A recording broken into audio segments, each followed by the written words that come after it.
ராஜு பட்கல், அதாவது ஒரு ராஜு பாய் மாதிரி வந்து மக்களை காப்பாத்துவாங்க, ஆர்சிபி மக்களை காப்பாத்துவாங்க அப்படின்னு நினைச்சிட்டு இருந்த டைம்ல சோட்டா பீம்ல ஒரு மைட்டி மைட்டி ராஜு மாதிரி ஒரு இம்பாக்ட கிரியேட் பண்றாரு அவரு.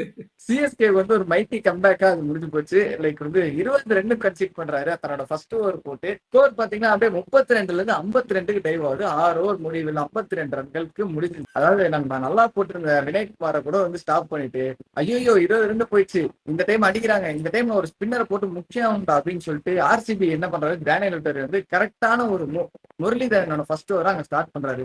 முரளிதரனும் வந்து அவருக்கு ஓவர் கொடுத்த மாதிரியே வந்து ஃபர்ஸ்ட் ஓவர்ல முரளி விஜய் வந்து தூக்குறாரு. 15 பால் 11 ரன் நம்ம தான் அடிச்சு வச்சிருப்பாரு. முரளிதரன் வந்து அந்த விக்கெட் எடுத்துக்கிட்டு ஒரு பிரேக் த்ரூ, அப்பா அடி ரன் அடிக்கிற இடத்துல வந்து விக்கெட் வந்துச்சுன்னு சொல்லிட்டு எல்லாம் சந்தோஷமாயிடுறாங்க. அதுவும் அந்த கேட்ச் நீங்க பாக்கணும், முரளிதரன் எடுத்தப்போ காட்டன் பால் தான் எடுத்தாரு. அவர் டைவ் வச்சு சூப்பரான ஒரு கேட்ச், அதை போட்டுருக்க பாருங்க. 40 வயசு நினைக்கிறேன் அந்த கேட்ச் அவர் பிடிக்க. ஐ திங்க் அந்த மேட்ச் ஆகும் 40 வயசு